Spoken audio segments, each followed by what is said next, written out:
Alright guys, this is going to be my last video before the brand new season launches, and in this one I figured I would take a step away from all the arc speculation I've been doing and look actually at a weapon that I think could have the potential to be pretty good in PvE with a lot of buffs coming to it. Now the weapon I'm talking about is none other than the Dead Man's Tell. This is an exotic 120 round per minute scout rifle that has the exotic perk Cranial Spike. Chaining precision hits grant bonus damage and quickens reload speed. Now the unique benefit of the Dead Man's Tell is that it does have a random perk right here in this column. And if we head over to Z2 Gunsmith, you can see it has Subsistence, Outlaw, Killing Wind, Snapshot, Moving Target, Vorpal, and 4 times the Charm. The 4 times the Charm, Vorpal, Subsistence, and Outlaw are definitely going to be your go-to PvE options.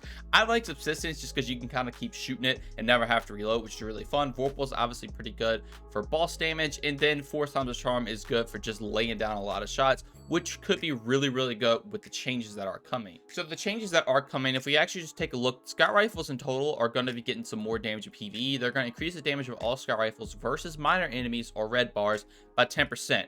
So now Dead Man's Tell is going to be doing 10% more damage to red bar enemies. So if you can one-shot them, which pair really well with Subsistence, just keep one-shot them over and over again. You do also have to remember back in Witch Queen, all exotic primary weapons got a 40% damage buff in PvE against red bar enemies, so this is going to be really good for that. And on top of that, if you use an exotic primary, you can spawn heavy ammo a lot faster with ammo finder mods. Now for the other changes to Dead Man's Tell, they're going to be changing a lot on the gun, honestly. So Cranial Spike is now going to grant you increased reload speed, aim assist, and range per stack, which is really good. It's going to make it really easy to hit your hipfire shots in PvE, and in PvE you still will be getting the damage bonus increase, but in PvP they are taking that away. So now when you get Cranial Spikes at PvE, you're getting reload speed, aim assist, range, and a damage increase, which is really nice.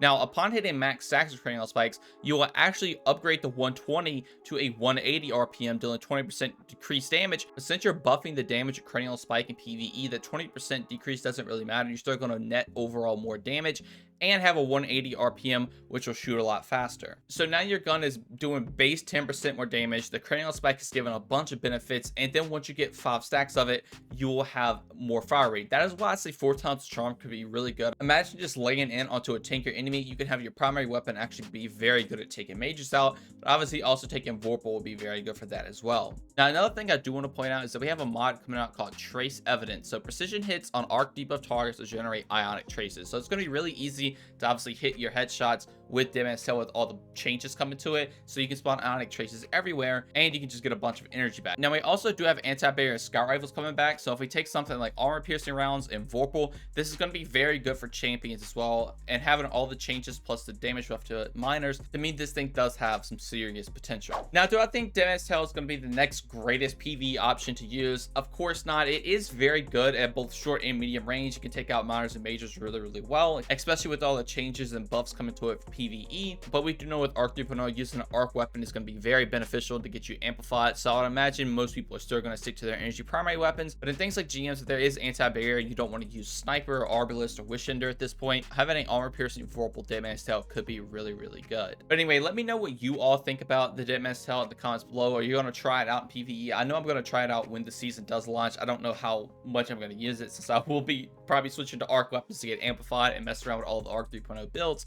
But it could be very fun. But again, just let me know what you think about it in the comments below. Also, if you guys did enjoy and like to see more content just like this, consider subscribing, dropping a like, and turn those notifications on. If you would like to join my Discord or follow me on any of my socials, all that will be linked in the description as well. But just know watching this video is way more than enough. Every single bit of support from y'all is truly appreciated. I hope you all are excited for next season as much as I am. Thank you all so much for watching this one, and have a great day. Peace.